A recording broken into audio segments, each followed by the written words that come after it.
course. Happy to be here. I think what'd be good is if you just run through like a bit of background about who you are, your journey, and what you do now. Okay. That's all right. Aye, no worries. So I guess probably from starting way back, like if I think about like when I was at uni and stuff, I done sport and business management at uni, and then I was actually working in John Lewis as their kind of head of complaints side of things. And I remember I just did not want to do any more studying. I wanted to go into work, but I didn't know what I was going to do. So I just stayed in John Lewis, went full time, sort of faffed about in there for I think I was maybe there for about 5 years or something like that. Which now in hindsight, it was actually good because you learn an awful lot about like really good levels of service and all that kind of stuff and dealing with really difficult customers. And then as everybody does, I just fell into recruitment. I got which I now know is I just got like a total mail shot, but I was like, oh my God, I've been headhunted to be a recruiter. Like this is like the best thing ever. You know what cracks me up is when people say, I got headhunted for the role. It's so, do you know what? Sometimes I don't have the heart to tell them that that's not actually what happened. No. Like, I know. You were one of 350 people who were messaged for the job. I know. So anyway, I get headhunted for recruitment. So and it was Reeds that I went to work for. I remember like there was like 7 interview stages or something like that. And I remember my dad being like, there's another interview stage. And I was like, well, yeah, like, and I remember him being like, tell them to get lost. Like, this is ridiculous, that amount of like stages. Like, this is so stupid. And I was like, I really want the job. Like, I'm prepared to do it. Like, I really want it. Got it. So I was in business support for Glasgow and like Lanarkshire for a good couple of years. And then I loved it. I was a Thames consultant. It was like really fast paced. It was the best thing ever.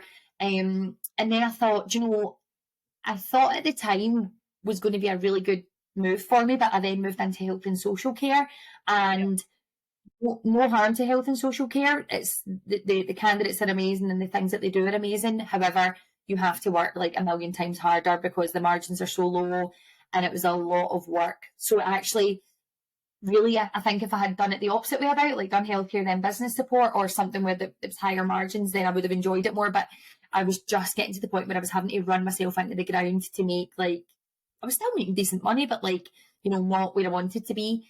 And then I actually get contacted off of Dougie at Audro, who's now at Sourcewell, to go and join their customer success manager in Audro. So for anyone who doesn't know, Audro are a video software that sells to recruitment agencies. And at the time I was like, I love recruitment, but I never wanted to leave recruitment as such. And because I was still very much like keeping my foot in the door with recruitment, I was like, I'll make the move and kind of see. So that was like my first kind of move into SaaS. And I loved that job. Absolutely loved it. It was like the best thing ever. Everybody is crazy mad in Audro.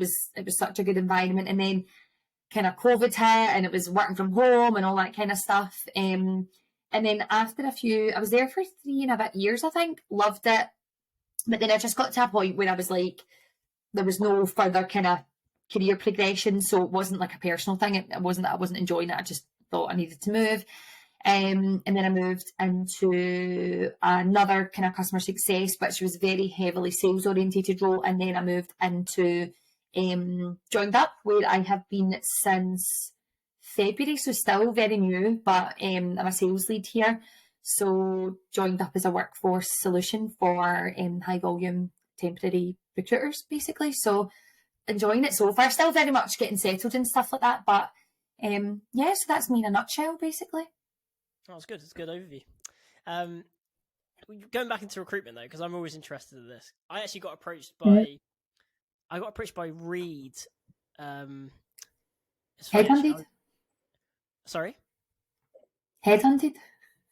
No, I didn't get headhunted. I'm afraid just standard recruitment. I'm afraid. Just me then. But basically, what happened was I was working in a telesales job for Southern Electric. Actually, hated it. But I got called up. I was on like 18 grand, I think, and I used to get £5 per sale, and I was selling electrical wiring insurance. Electrical wiring insurance? Yeah, I used to ring people up and try to explain to them that the house could burn down. It's literally what I used to do when I was like 19. It was my first ever, like, With them, sorry. with them into buying something. It wasn't particularly ethical, if I'm honest, but I didn't know anything better. And yeah, I got called about a job for I think it must have been Reed in Reading, and yeah, what happened was the recruiter for Reed, which I now assume was a rec to rec, was telling me that I could earn up to 40 grand a year. And where my head was at the time, that seemed like I might as well have been making £1,000,000. So, Yeah, because I was on, like, that's what you bet. in fact, I wasn't even on a salary. I was on like minimum wage or something. Yeah, I was a temp. That's Mhm. electric. So, but I was like, there's no way a recruiter is going to earn £40,000 a year. Like that's millions. You know, that's so much money. And obviously, looking back, I kicked myself. But like, what did you think when you first got approached for a recruitment job? Like, did you just like assume it was HR or? No, so I knew what recruitment was, but I've always wanted to go into sales. Like anyone that knows me knows I could literally talk the hind legs off a donkey. I've always been very, in fact, I was going to say I've always been really salesy, but my dad and his partner were both in sales, both making a fortune, and I was like, that's what I want to do. And I remember I get set up with an interview when I was like 16 or something like that. Not as in you're going to get a job out of this. I think maybe I was slightly older than 16, but it was basically like I went to this kind of mini job interview for it was for like a veterinary sales role type thing, like for pharmaceuticals. In Right. fact, it might have been actually wasn't pharmaceuticals, it was dog food type thing, like dietary, whatever it was, right? So I went to this interview and the guy was like, I wasn't going to get the job. It was just so I could get the feel for what it was like when I was young. And it was like, he was like, sell me this. I was like, I could sell anything, like being like a wee cocky shit that I am. And he was like, sell me this pencil. And it was like, is it a bionicle pencil? Is that what it's called? Bionic pencil? No. Mechanical? Bionicle? Mechanical pencil? And he was like, right, sell this. And I was like, oh, so what do you do? And like, do you have to write in your job? And oh my God, who wants to write in a pen and then you make a mistake and you don't want to have to rub it out? And I was just garbling on all this garbage. And he was just like, you're actually so good at selling. You're so young and you just like want to do it. And I was like, that's just what I've always wanted to do. So I would say I fell into recruitment. I knew that I wanted to do sales of some description. And then I feel like when you get into recruitment, like the penny either drops or it doesn't. Like, I think it's the same with any sales. Like, you're either good at it or you're not. And I think you very quickly weed out the people in recruitment who aren't good at it and they move on or they're not making placements or whatever. But I would say for my first maybe 5 months, every single possible thing that could have went wrong, which was actually the best thing that could have ever happened to me because, and I still stand by this, that when you go into a job, when you're learning, like that's the time to make mistakes. It wasn't necessarily that I was making them. It was maybe like I would get a job and then like the job would be pulled or the candidate was placed and then it would fall apart or, whatever. And then I always remember a girl that I used to work with was like, once you make your first placement, that'll be you. You'll just go on this trajectory and you'll never stop. And I just ended up, when I took over this kind of temps desk, I just done really well with it. And I was just worked really hard and I was really quick and I got on really well with most, candidates and clients and quite, personable and stuff. And I just done really well in it. And I think if you've got that kind of personality, then recruitment's definitely for you because you're speaking with people all the time, but you also have to have this sort of mentality that you have to want a deal enough to work hard at it, but you also can't want it so much that if something falls through that it's going to end your whole career, you have to be able to just pick yourself back up and be pretty resilient, I would say. Yeah, I went through the ringer for my first year in recruitment because my first job was like a one-man band for this guy who he was like a real estate agency background and he'd moved over from Spain to set up. We didn't even have like a printer, I don't think. it was actually just me and him in like a Regis building. And we didn't have a CRM system, nothing. And we were basically just like prank calling estate agents to try and get candidates because we didn't have a database. We didn't have anything. And we had no process, and he didn't have any experience either. It was just like, we need to find humans who have experience selling houses, and then we need to find companies who hire people who sell houses. How will we get hold of these people? And also, we didn't have like, I don't think we even had like proper job boards. So we were just literally just like calling companies up and doing the. So you know when people say headhunting, what we were talking about earlier. Mm-hmm. This is to be fair, like true headhunting, I suppose. In that you're calling someone up to speak to them at work because you can't get hold of them, and you're speaking to that specific person, right? Like you're actually, you've got a list of 5 people that you know about, and you're trying to get hold of those 5 specific people somehow, right?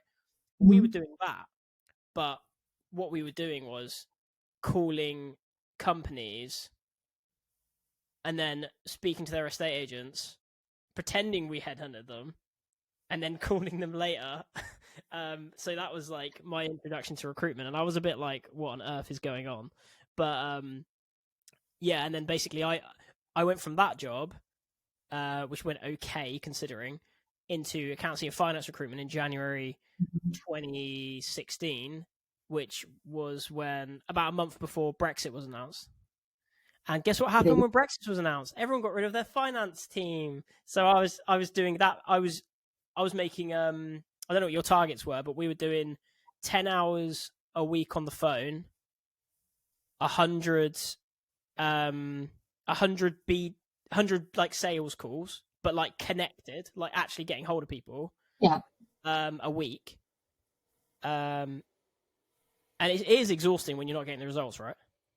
Do you know, I've never worked for a company that's got like ridiculously big targets in terms of that. Like, I think when I was at Reed, it was like 35 BD calls a week or something like that. I mean, but see now in my mind, I'm like 35 calls. Like, all the companies that I've ever worked for has always been about quality over quantity. Like, and I think that's where a lot of businesses go wrong. It's like, yeah, you can slam the phone, like you can like dial every 2 seconds and just like for the numbers game, but like you're not having any like valuable calls that way. Like I think if they focus on the actual value of what you're getting from each of your calls as opposed to the numbers, then it's easy. But I think in sales in general, like even we were talking, obviously it's just been the Easter holidays like 2 weeks ago, or no, they were back last week, but for the 2 weeks of that there was Easter holidays. So your 2 weeks of the Easter are dead, and then the week after that is pretty quiet as well, because the people that you've reached out to over Easter, they're going to be catching up for the last 2 weeks. So it's like you just need to be mindful of sales, recruitment, whatever it is that you're doing. Like it's peaks and troughs. Like it's like the recruitment roller coaster. Like it's when it's dead, it can be dying and it can be hard. But then, like when I finished up last week, I had like on Friday 4 different clients that were then coming back to me to then arrange calls for this week. So I like left on a bit of a high, but like it can be difficult, I think, when it's like quiet and you're kind of waiting for people to call you back, and or as you said, if you're having to do 100 calls a week, like that would kill me, trying to do 100 calls a week just for the sake of getting calls in. Honestly, we during, when would it have been? I think Brexit was announced in like March 2016, something like that. So I was like 2 months in, and for the next like, because I lasted until about September, and then I changed to tech recruitment. But we were literally like, every single conversation we were having for weeks and weeks on end, months, or not even weeks, months on end, was oh, you know, we've either laid off our finance team or we're not going to be hiring finance staff for like the next year. Yeah. And the market I was working as well, we, for some strange reason, like I didn't know any better at the time, but for some strange reason, we were only allowed to recruit in Wales, because that was the only, yeah, it was just like, I don't know, I honestly don't get it. But like Brexit and the Wales market, like I didn't even have London like to try and crack into for council and finance, that sort of thing. It was just a death sentence, really. And a lot of, I go back to what you were saying a second ago, like I think companies are getting better at, like much better at it. Recruitment and sales has come a long way. I think a lot of recruitment companies are now owned by people who did recruitment in, say, the mid 2000s onwards. They're like, in their 40s now. Yeah. And have seen that the targets don't necessarily work. I mean, look, you need KPIs of some sort, because you need something to sort of go against. I mean, I'm self-employed and I've got KPIs for myself, right? But the whole make X amount of calls for everyone, regardless of market, regardless of situation, regardless of time of year, regardless if it's Easter, is just dumb. Yeah, I think it goes back to like input versus output. Like I could make 100 calls to random people, or I could make 20 targeted calls, maybe not even 20, and then I could make them up, like make sure I'm following a cadence, following them up. I like to do my videos, reaching out to people, personalization, all that kind of stuff. And I think like if you can follow a cadence step by step, like repeating that for however many calls, whatever, and then you can show that actually works, and you can show that actually I don't need to do a million calls to get X, Y, and Z, then that's great. If you're following a cadence and you're getting zero back from it and you're only doing 10 calls a week, then yeah, it's a numbers game. Like there are weeks when you have to just go, do you know what, bite the bullet and just pick the phone up and smash the phones for a day or whatever. But I think now as well, certainly when I was in recruitment, obviously we had LinkedIn and stuff like that, but like LinkedIn is a completely different kettle of fish in comparison to what it was when I was doing recruitment. So like, recruiters are a lot more active on it. And certainly when, I used to message people and stuff, but I used to, I would say predominantly email and phone, whereas now I predominantly use LinkedIn because of how many followers I've got and stuff. Yeah, because when did you get into recruitment? 2016? When I was about 23 or 24. So like 8 or 9 years ago, something like that. Let's check your LinkedIn. I thought it said 2016. When would 2016 be? 2016 would be 8 years old. Yeah, you just scared me there, because do you know what? 2016 was actually, 7 years ago? I know. What? How is it 7 years ago? Don't even talk about it. I don't like when I talk about how fast the time moves. Honestly, that's mad. Actually, I consider 2016 like 3 years ago. Not. Oh no, like that's 8 years ago. I was thinking like 2012. Well, when I said it, I was like 23 or 24. So yeah, that'd be right. Well, I'm gonna check now on your profile. I'm pretty sure it's 2016. But anyway, my point was, I think we got into recruitment at the same time. So I went traveling into Asia, and then I came back, and then I got a job in June 2015. You started in November 2016. So you started like a year after me, and you started the same month I started my tech recruitment job, my first tech recruitment job. So yeah, you're right. LinkedIn was it's funny, isn't it? It was quite long ago, actually. Now you say that, wasn't thinking of it like that. But even so, like just over 6 years ago, LinkedIn has changed loads in 6 years, hasn't it? Absolutely. Like I remember when I was in uni, I think I set one up, didn't really do much with it. And certainly back then, like, especially when I worked for Reed, like they've got very strict, or certainly, I don't want to talk out of turn, I don't know what it's like now, but it was very strict rules on, what you can and can't do. Like you have to be very mindful of what you're putting online, blah, blah, blah. Whereas now, like, for me, if I was to go away and work for a business and they said, no, you have very strict standards in terms of what you can put on LinkedIn, that would massively put me off, because for me, like branding, personal branding on your LinkedIn is so important, especially in sales. And I think like I've got loads of contacts, loads of friends, loads of people that I've never ever met before, that I probably never will meet, but I know them through LinkedIn. And because of that, I've built up good relationships with them. And it's all because I write what I want when I want and do what I want on it. My thing is, I'm always mindful to never intentionally cause offence to anybody, but I will write what I want to write on it, essentially. Yeah, I think it's really important that, especially if you're in like the sales world, you need to make sure that people are aware what they can and can't do. Because I think a lot of companies, they encourage their people to post on LinkedIn because they want them to build those personal brands, and people will start very slowly, some companies, but people are starting to realize that is the way a lot of things are going. Like, even though there's absolutely time and place for cold calling, tech recruitment in the last 3 years, I made maybe 10 cold calls. Everything was just LinkedIn and then setting up Teams meetings. So that's definitely the way things are going. And frankly, there's there's a time and place for a cold call, but a lot of the time it is unnecessary. And if you build a personal brand well, it compounds, doesn't it? So eventually you get to a point where everyone you want to know you knows you or has seen your stuff, even if they don't follow you or connect with you. So when you do reach out, they do engage with you anyway. So you don't, and the whole point of a cold call is trying to get a hold of people you can't get hold of. But if you can get hold of them on LinkedIn, let's be honest, it's a lot more. There's a few people who genuinely like the rush of a cold call, but most people don't.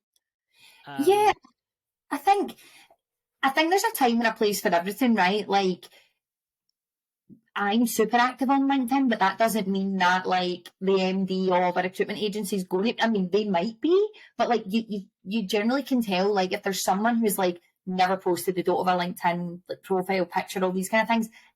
Am I best to reach out to them on LinkedIn? Probably not. Probably the best thing they do is pick up a phone. I also think it depends on, for example, my manager, Ian, he loves a cold call. He would probably prefer someone to pick up the phone because that's what he likes. But also, as much as there is always a place for cold calling, I just the thing that I like about messaging is that, so if you phone someone in a cold call, right, and they're not they can't take your call there and then, they'll probably just either not answer it or they'll leave a message, whatever. But if you do it on LinkedIn, they can get back to you 2 days time when they're free or whatever. So it gives them the opportunity to actually have a think about what you're saying. If you cold call someone and they're like, oh, I'm not available, really sorry, can't take your call.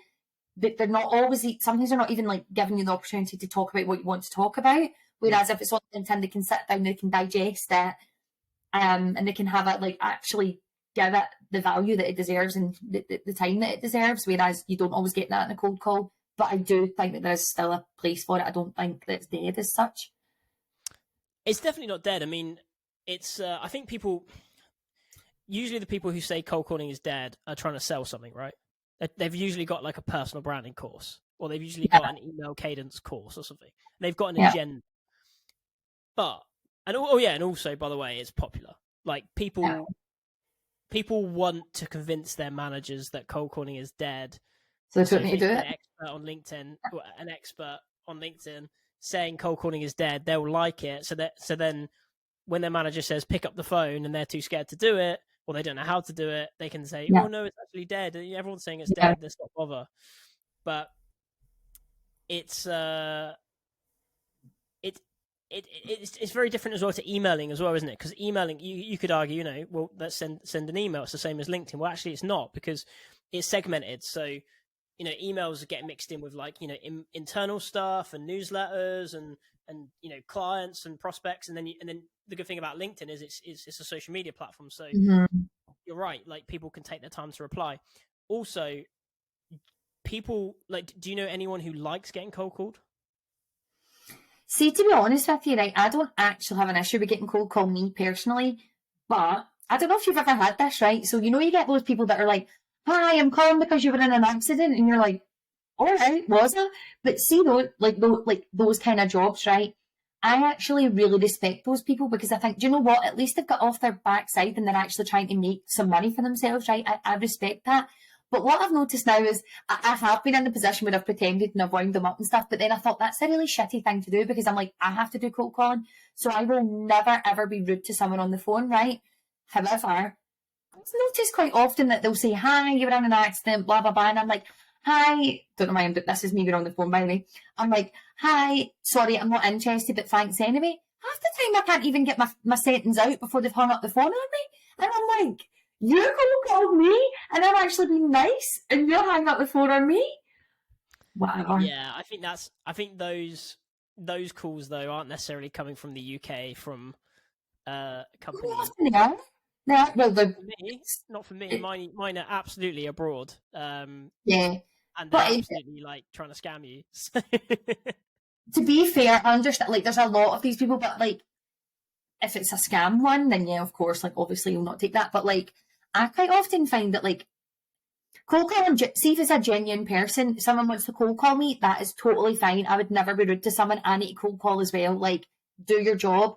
But I have had people that I maybe say, no, I'm not interested, thank you. And they're quite aggressive. Like, well, how do you know if you're not going to give me a chat? And I'm like, that's not the way to go about it. Like, be nice. Like, I always pride myself on trying my very best to be as nice as I possibly can. But don't don't be rude to people when you phone them, and vice versa. Don't be rude to people when they call you, because and I don't know if you find this. See the people. I posted about this the other week, that the people who you run businesses where you expect people to cold call, but yet you don't take cold calls. That doesn't work. Like, life doesn't work like that. You can't pick and choose.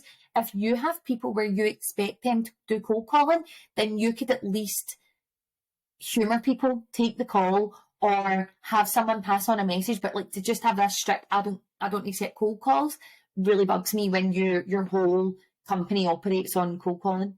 That bugs me. yeah, and also like cold LinkedIn messages as well, right? Like, I'm sure you've had it, especially like as a recruiter. I always found it baffling when you message a candidate about a role that's totally, in line with their skills, and they have a rude reply saying like, Yeah. does it look like I'm looking for a job? How dare you contact me with a new job? It's just a very strange mentality to have. But I Like, think my let's hope point you was, don't get redundant. well, I think that my point was that people don't enjoy being cold called, and people don't enjoy doing cold calling. Don't Yeah. enjoy cold calling, generally speaking. Yeah. So therefore, that's why LinkedIn's been so successful for a lot of people, because they'd much rather you LinkedIn message them than email them, because it's like, again, it's segmented. Mm-hmm. But for sure, like cold calling, the unfortunate part of this, that the side effect of this and the byproduct of this is people are no longer able to cold call because they either don't get the training or they don't do it enough. Because me Yeah. and you know both, like, it's something that even if you take a couple of weeks off it, you lose Mm-hmm. your touch, right? Yeah. Absolutely. I would be interested to see like, obviously I'm fully remote now, right? But like, I've done my time in the office, learning from people, hearing around, like, hearing what like my colleagues say. Like, do you know Nick Beecroft? Works for, or he's Mercury. I think he's head of sales for Mercury. He was at I Odd know Rose. the name. Nick, I must have him on LinkedIn. right, so Nick's one of my really good friends, right? And he has been the best person that I have ever learned anything off of, because I used to overhear things that he would say, and I'd be like, I'm saying that. Like, he would say things and you'd go, oh my God. It's like, you'd be like, oh my God, how's that customer going to react to that? But he's so funny about it, and like, he's just got a good personality. And like, so like, I would be interested to hear, like, or see the difference between people who have like went into recruitment but they're like fully remote, or they've learned being remote, as opposed to like being in the office picking things up. Because that's the only probably downside I would say about working remote for me, is that I miss like kind of hearing people picking up different things and learning from others in the office. Absolutely. Yeah, I totally agree with you. I mean, there's this whole argument at the moment within like trainee sales and trainee recruitment jobs, Mm-hmm. where like some companies, they are remote or very flexible, especially within the recruitment world, but the trainees have to come into the office like at least 3 times a week. Yeah. And it's I'd love to. I've got conflicting views on this, because there's absolutely positives for people coming into the office and learning off others, because that's how we learned. And Mm-hmm. you can't replace that person to person contact. Mm-hmm. But we're Yeah. yet to do it. Maybe VR will solve the problem eventually, but at the moment, like virtual calls, even this right now, it's not as good as in person. It just isn't. However, video. saying that, the downside of that is if you're not even willing to hire like grads or trainees remotely, then you're missing out on a lot of talent. And there are recruitment companies and sales companies who are training people remotely. So it does work. I just feel like we're very early stages in terms of like figuring out how successful it is. So what I would say is, obviously my last couple of roles have been fully remote, and you have to be a particular type of person to be able to work fully remote. Like, I'm very outgoing and I'll chat to anyone, and if I've got a problem, I'll hunt down the person that I need to find to help resolve it and all this kind of stuff. But if you are, I'd say if you're quite introverted, maybe you don't speak up, like, you know, if you're not sure what you're doing and there's no one there to help you, you're just going to sit there stuck all day. A lot of companies, they want to be fully remote, or they are fully remote, but they're just not there with the onboarding, with the training, with the communication. Like, you can't just stand up in the office and go, David, I've got this person on the phone, or David, going to help me with this, or you can't do that. So, like, it's an adjustment, like, definitely. But for me, I do enjoy it, and nothing much really phases me. I'm not like one of these people that's super sensitive about, you know, sitting on my own and whatever. I just do my job and whatever. But I think there still has to be a lot of work done to get from we're now all working remote to like we're working remote and we're onboarding people really well and everyone's really happy. And because I would be interested, I don't know if there's, I guess there probably is stats out there, but there must be a certain level of turnover of people who go into fully remote roles and then go, can't do this isn't for me, and then they go back into like hybrid or back into the office or whatever. Yeah, I think you're totally right there, because the companies, I think it even goes for like tech, to be honest, because I used to work with quite a lot of tech companies. You know, some of them do hybrid. Actually, pretty much all of them were doing hybrid towards the end at least. Mm-hmm. And then a few of them were doing fully remote. But a lot of them were actually doing fully remote that I work with anyway before COVID, which is really interesting. Yeah. And actually, there's a company, a director I speak to on LinkedIn called Liam. Mm-hmm. And he runs a company, I can't remember what the recruitment company's called, but I was speaking to him the other day, actually. And because I did a post that got some interesting comments. Remember the one about commission thresholds and stuff? But I was talking to him about that. And then he was telling me that they've been doing 4-day work week and fully remote since 2016. This is so like we've been doing it way before it was popular. We just figured out it was, you know, a good, you know, I just wanted to make sure it was a good place to work, and we just sort of decided, actually, you know, we can probably do 4 days and we can probably do fully remote. And all they do is they meet up for breakfast on a Monday morning, like it's like a half an hour commute for everyone. Have breakfast in the morning, and then they will crack on. So I'd probably ask him actually when I come off this, but I'm really curious to see how he would train a trainee recruiter remote, because it's a very different job as well, isn't it? Sales and recruitment, because like recruitment, especially because you're dealing with people, it's so easy to take things personally. Like you've obviously sold. Okay, this is a question for you then. So, because obviously you were selling SaaS software at Audrey, right? And how did you find that compared to the recruitment job, like selling people? So I was customer success manager and account manager at Audrey. So I wasn't doing the initial selling, but I was in charge of retaining the clients and stuff like that. So what I would say, you were trying to keep them on though, right? You were trying to and upselling and stuff like that. So the one thing I would say between selling an actual product and selling people, I guess, is they are like there's people involved in the decision making of both of them. So like people will always tell you, yeah, it's fine, we'll get the contract done, I'm going to turn up to my day, like I'm going to turn up to the job on the day, blah blah blah. Then suddenly, oh no, such and such hasn't signed off, or rebudgeting, and that's not happening anymore. Like you will always hear the same excuses. But I think like as a salesperson, all you can do is like, if you can walk away from a deal knowing that you have done every single thing possible that you could have done. So you've qualified your candidates, you've qualified your person that's going to be selling, made sure that there's no errors, whatever. But people are people at the end of the day, and people will also lie to you. So I think the things that tend to get you the most in sales or recruitment, they're both very similar, is that people either change their mind or people lie and say that it's all okay and then it actually isn't, or some drama happens, like budgeting something or other, and then it's a disaster. But I think the only thing that kind of kept me going was, like, as I said at the kind of start of this, was like, you have to care enough that you really, really want it, and you're going to put in 100% effort to get the deal over the line or place a candidate or whatever. But you can't put in like 100% of your emotions into that, because if it all falls through, which sometimes it does, a lot of the time it doesn't, but also a lot of the time it does if you're having a really crap month.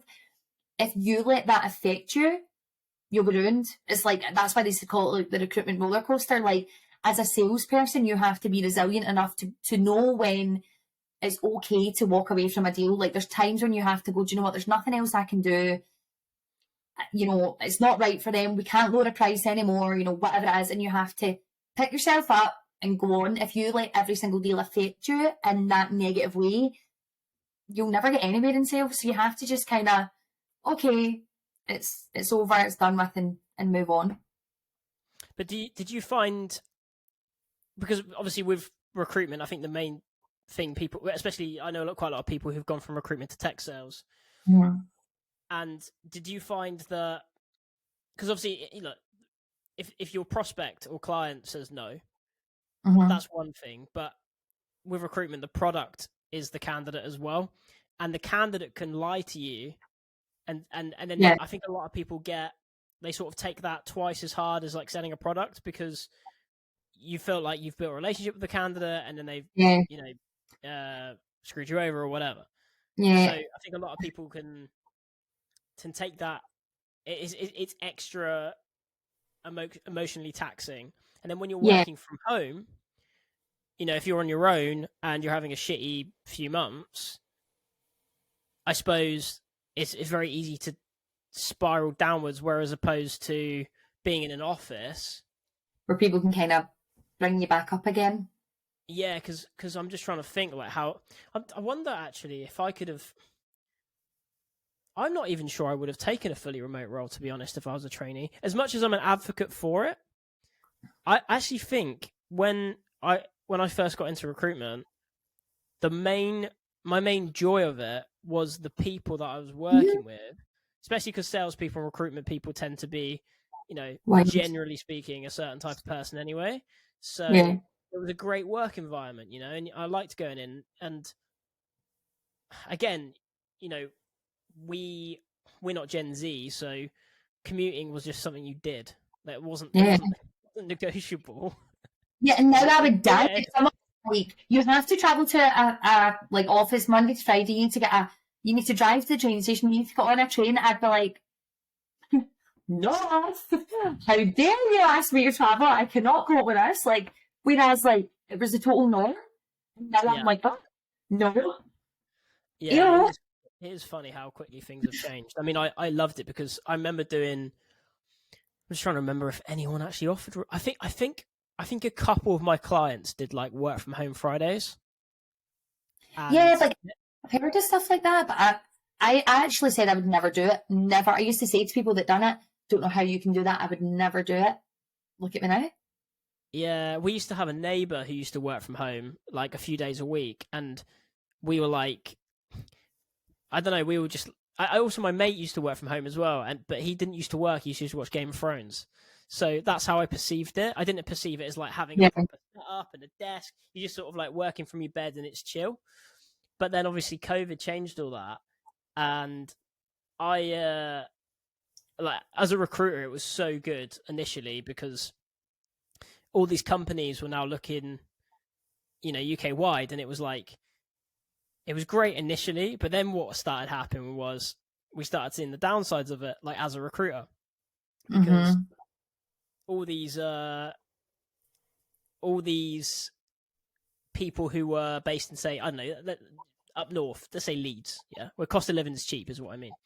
So all these people started getting London salaries, but then the problem with that was the candidates you'd sort of rely on to be willing to, like, if a Take something London right. company was offering it, like, okay, so the London salaries were amazing initially to like people outside of London, because they were Mm-hmm. like, oh wow, I can live in Bournemouth and get a London salary, amazing, and it was such an easy sell.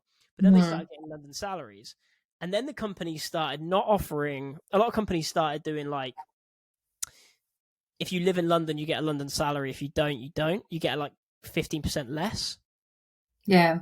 But then all the candidates were already on London salaries. So you had people in like Nottingham on crazy money for Nottingham. Yeah. So But it I was remember, really interesting. but when that happened, I was like, that's never going to last. It was like during the midst of COVID, like when it started picking back up again and all these stupid salaries were going out. Now, like, everyone's getting made redundant. Like, I was going to say something there that reminded me though, like, I can't remember. It was about the working from home thing. It's totally slipped my mind. That's What was helpful it on a podcast. about? Oh, this could happen to What me. was I I find. saying? I can't remember now.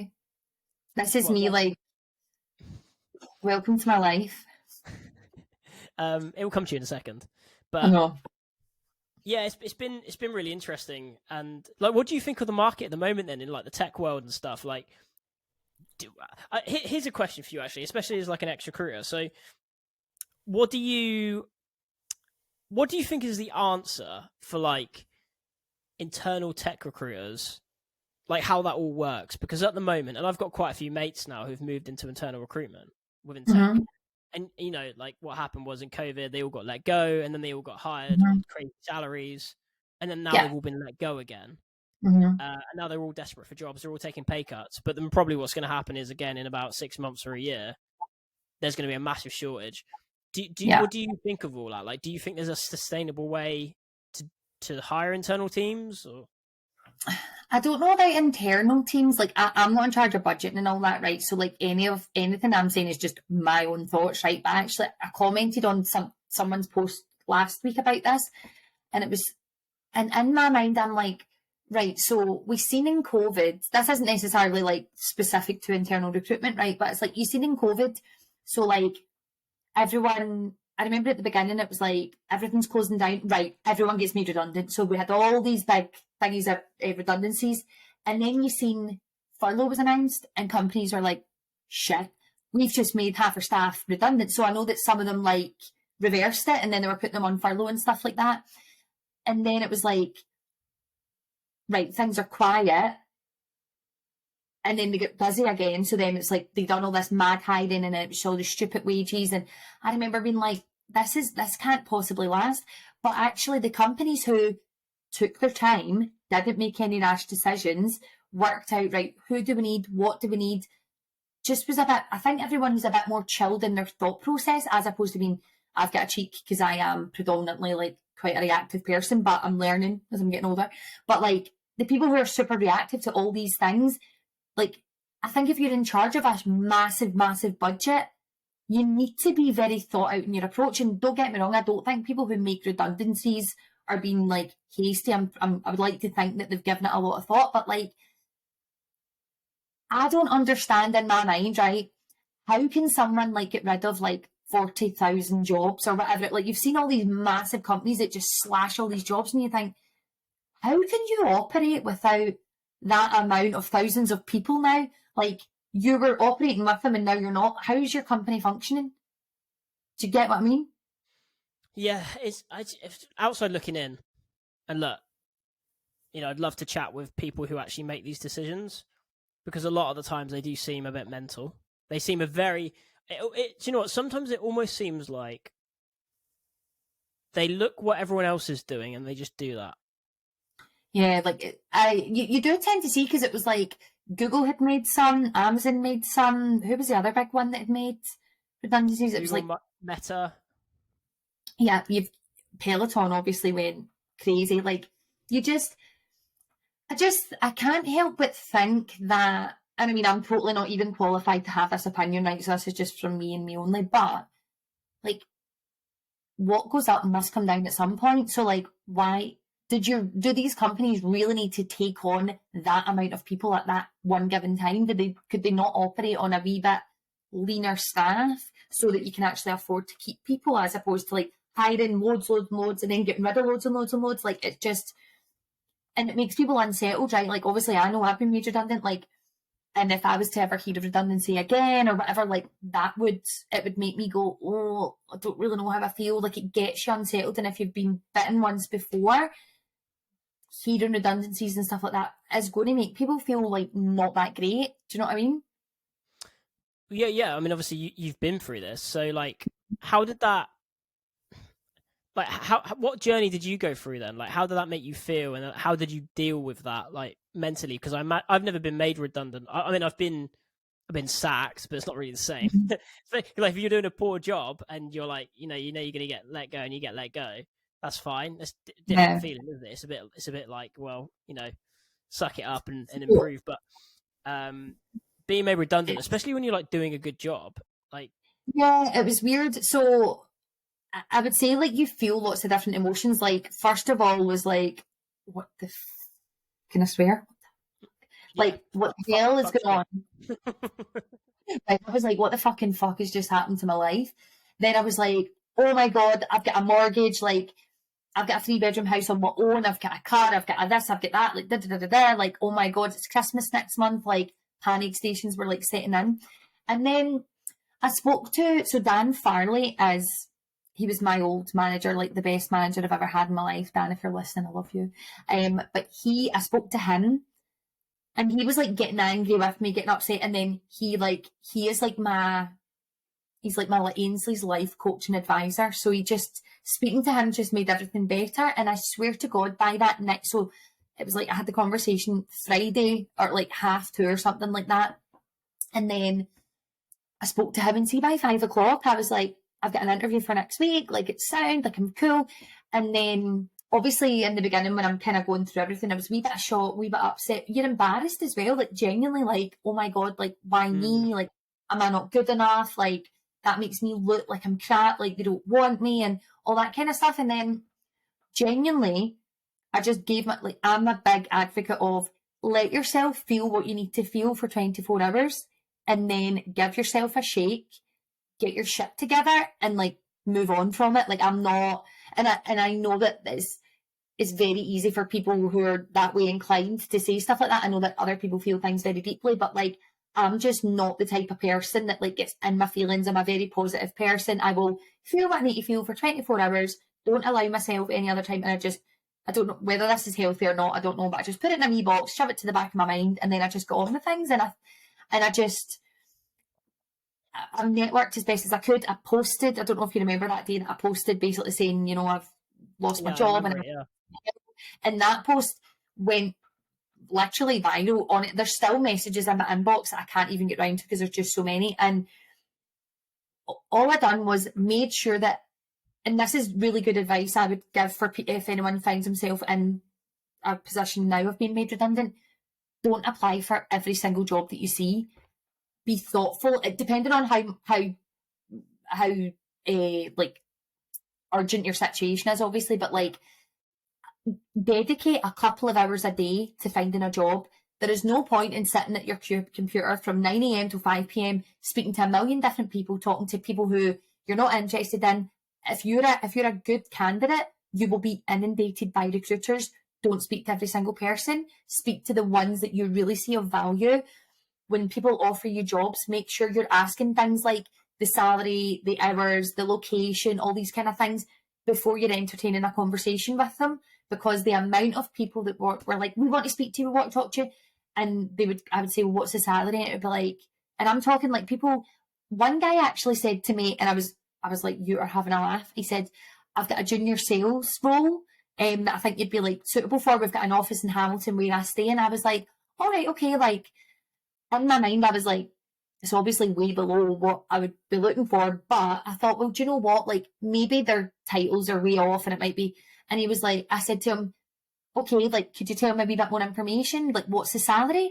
And he was like, I remember he said something like, no, he said, let's set up a call. And I said, would you be able to give me a wee bit more information? I don't want to could you tell me the salary? I don't want to waste like your time if it's not suitable. And he was like, if you think having a conversation with me would be wasting your time, then good luck. And I'm like, what is actually, so you would rather sit down, have an hour's conversation for you to tell me you're going to offer me 24K to me turn around and then say, no, that's not right. Like, and I just think like, be precious with your time. Like, you have to be selfish.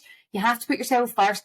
See all your pals that are inviting you out and want to do this, and don't tell them, can't do it. I've been made redundant. I'm prioritising myself. That's what I done. And I actually lost a friend over it because I didn't make any effort. And I'm like, I've got a mortgage and a house over my head that I need to, or a roof over my head that I need to worry about. See, if you have good friends and good support network around you, they will all understand that. Don't put yourself in financial situations that you're living out with your means and you can't afford things and you're getting yourself into a situation. Ignore the outside noise and focus on yourself. Yeah, no, I think it's really good advice. And one thing I've always been interested in is like, you know, when you're seeing it in the news, like it's like breaking news that people are being made redundant. Does that make it any easier, the fact that you're not on your own? So ours happened in like dribs and drabs. So actually I was maybe like number 3 or something like that. And then other people kind of thingied. Actually, yeah, I would say so. There was, I can't say too much about it, but yeah, basically if there are, for me, knowing that it wasn't just me, then yes. Would I want it all over the news and all that? Would it have mattered? Probably not. But I'm an open book. You follow me on LinkedIn, you know what I'm like, so I don't really care. I don't put things on LinkedIn that I don't want anyone to know. Obviously, do you know what I mean? So like, I'm pretty open in what I share with people. So, but Well, I think if just you've got, wonder, like, I think if I was like at Google, for example, mm-hmm. and I saw 10,000 Google laid off, 5,000 Amazon, 5,000 Meta, even though it still sucks, I think I'd still be a bit like, well, we're all going through this at the same time, sort of thing. Do you know what I mean? Like it's like at least it's not just me and that's Safety it. numbers.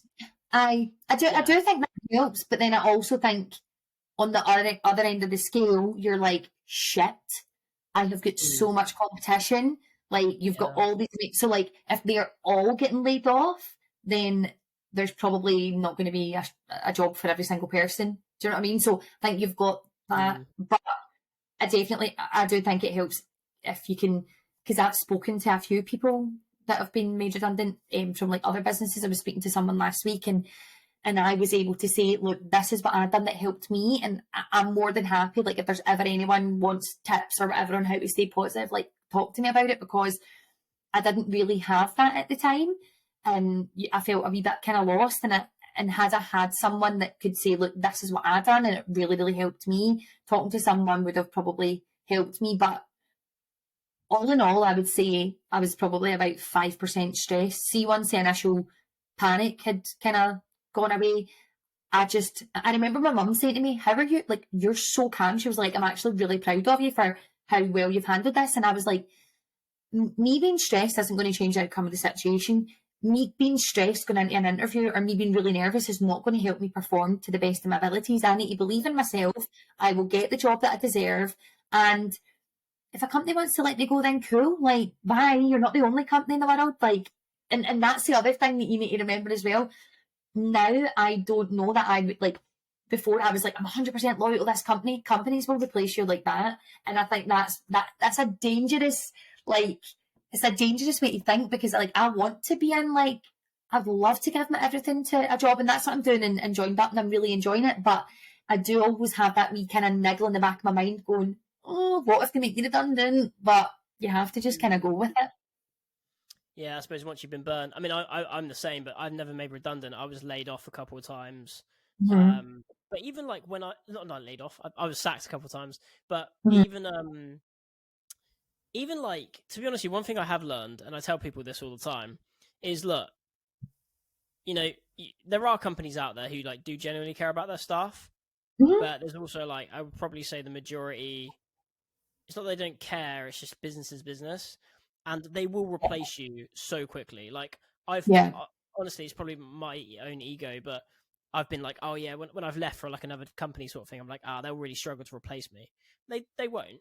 Like, it doesn't matter Yeah, if you're a CEO, a CTO, a yeah, manager, a junior. It doesn't matter. Like, yeah, you're always replaceable, and yeah. it really doesn't matter who you are. So on the flip side of it is, don't. I don't want to say don't have any. I probably would say But like don't have any don't loyalty. walk about as if you're irreplaceable, because you are.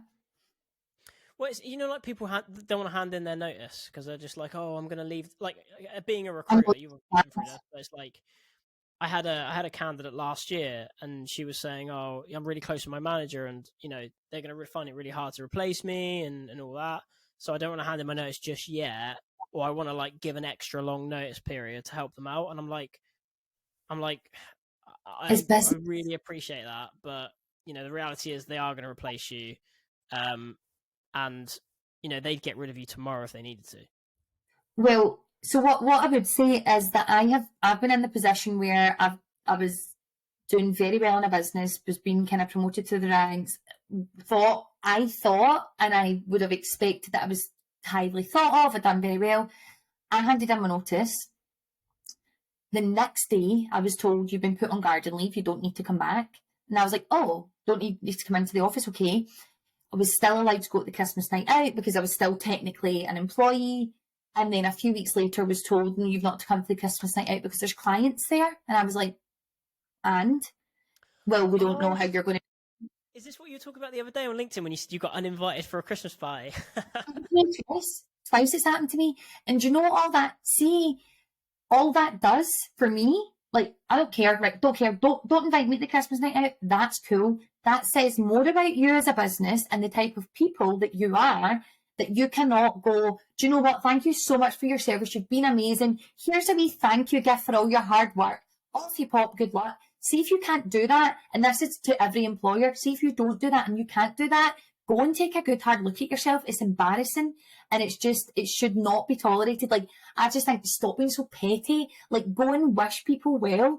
Like, I understand, see if you're a CEO and that's your baby and that's your business, that's cool.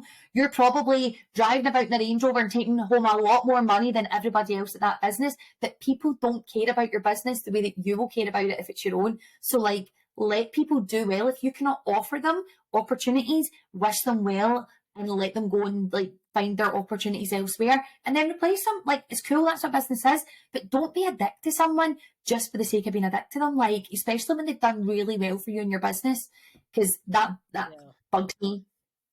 I'm sure you can tell. It's I've been through this myself. I actually did a post about it recently, about how important it is to treat ex-employees, Mm-hmm. especially like publicly on LinkedIn as well, Yeah, because it's first of all, your current employees are looking and seeing that. So yeah, if you're treating them like shit or just with apathy because they're not part of the family anymore, yeah. and you're just like, right, good riddance sort of thing. Mm-hmm. Everyone knows that you don't you only care because they're making you money, and once you stop making them money, then you don't care anymore, which is a problem in itself and really affects your reputation within your own business. But also, like, you got to think about people who are looking to join your business, because a lot of them will be looking at how you treat ex-employees, and also they might be speaking to ex-employees, they might message ex-employees. So, because I know, do you know the company Hoxo? Mm-hmm. Sean Social media. Anderson. Yeah. Yeah.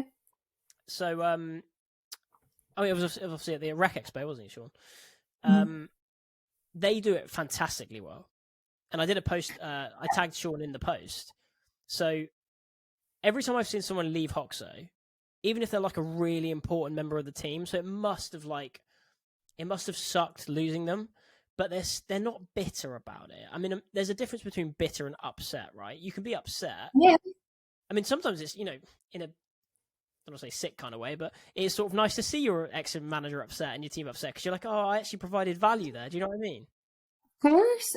Do you know, the thing that really got me is, like, you think that you're like very well respected and stuff, and then you get treated like a piece of shit, right? And it's not only me that feels it, it's everyone that's working there that's around you. Your clients notice it, by the way, like, just as an Yes. FYI. I see the amount of people that reached out to me to go, oh my God, like, what happened? And like, and then it wasn't just me, there was a few, and then suddenly people start to go, by the way, what's going on there? Like, what's the, like, treat people with respect, because you don't know who is watching. That is the only thing that I would say. And like, people think that, like, see all this, oh, you're dead to me because you've left. Like, fuck off. Like, like, do people actually buy that? Like, you know, the mafia, can we just calm down for a second and like get your feet firmly on the ground? You've lost an employee. It may well be that you, as an employer, you've done every single thing right, but you just can't, like, you can't give them the pay rise that they want, or you don't have a progression plan for them, or, you know, whatever it is. Or it could be that you're just not that great to work for. But like, see if you're going to, you can tell in exit interviews and all that, like, see if you're not going to do anything about an exit interview, don't do the exit interview. Pointless, like, absolutely pointless. But it really, like, see if you really want to be a good employer and you really want to drill down on like what you're good at, what you're bad at. Ask for feedback all the time, not just when people are leaving. Like, ask, are you happy with, you know, your progression plan? Are you happy with the pay? Are you happy with the hours? Are you happy going into like the office, or what could we improve on? So little companies actually bother to do that, and I think that's detrimental to the success of the business and the people who want to work there. Do you know what? I was going to ask you about exit interviews, but I'm trying to think the last time I had one. And I think, I must be wrong about this, but I think it was about 10 years ago at Sainsbury's when I was working on the checkouts. And that, you know, I've worked for some companies and stuff since then. And it's actually amazing how people don't do them. But also, you said something there where it's actually like, you know, you're saying if you're not going to make you're not going to actually do it, action anything from the exit interview, then don't do them. Well, maybe that's what it was. Maybe they were just like, well, there's no point because we know why he's leaving, and anything he says, well, we already know anyway. So we're not actually going to action any of it. So why bother? But yeah, I think it's a really poor attitude to have. And like when you have someone leaving, especially if they've done a good job, you know, you should still treat every ex-employee well. But, you know, if someone, you know, especially in like a sales role or something where they've tangibly made you a lot of money as well, but you can't get them a card. Like, do you know what I mean? It's that to me, like, so like initially when I like got like disinvited from like the Christmas night and stuff, I just thought like, F you, basically. Like, that's, and to me, I was just like, that's just poor, like, that's poor behaviour. And it's happened to me twice. So it's not just one company, like companies do it. And I think, what do you think I'm going to do? Do you think I'm going to go in and go, don't work with them, they're crap, and da, da, da, da. Like, I would never dream of doing that. And the fact that, and that also bugs me, that when people start to write their own narrative about you, it's like, stop that as well. Like, I've worked with you for X amount of years and I've never done that. Why would I start doing it now that I don't work for you? Like, well, it's usually stuff that they would do. So, for example, I have worked at companies where the behaviors, I think sort of generally actually, that the behaviors that they're scared you're going to carry out is because that's stuff that they would probably do. And they're coming out from that perspective. Like, for example, a salesperson trying to steal business from their old employer. So they'll get rid of people straight away because they're scared that they're going to nick their clients, because they would then encourage people they're employing to steal clients on their garden leave or something. Do you know what I mean? Yeah. And do you know what? I totally understand it from that point of view, as in, look, we're going to put you on leave. Like, if you are in, say, you're going from an agency to another agency in the same sector, I get that, because people have done that and they will continue to do it, that you're just being safe about your business. I get that.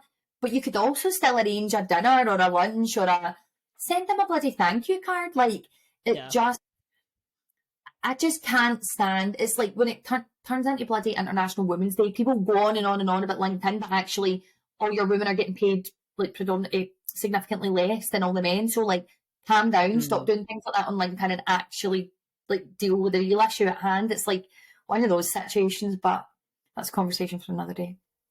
Yeah, I think people just generally are like, they like to virtue signal nowadays, don't they? But when you actually confront them about their actions and what they're actually doing, it's like paper thin excuses.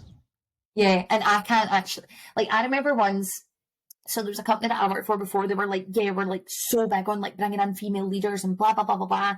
We really, really are focusing on trying to get females in the business. And I was like, could you tell me what you're doing to get females? And I was like, you don't have any examples at all. They couldn't give me one example. But then it was like, well, we're doing positive discrimination. And I was like, that actually isn't doing anything. Like, I was like, why don't you ask?